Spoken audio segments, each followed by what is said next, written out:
وقالت امرأة فرعون قرة عين لي ولك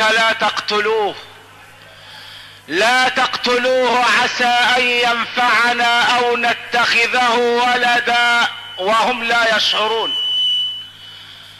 لما اراد الله تبارك وتعالى ان يؤدب فرعون اوحى الى ام موسى وقال لها ارضعيه، فاذا خفت عليه فالقيه في اليم، ثم بشرها ببشارتين وقال لها انا رادوه اليك وجاعلوه من المرسلين.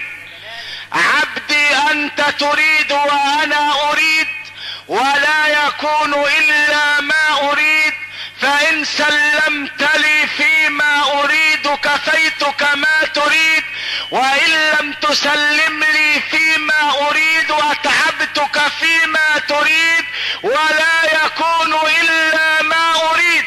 سمعنا الصلاة على الحبيب.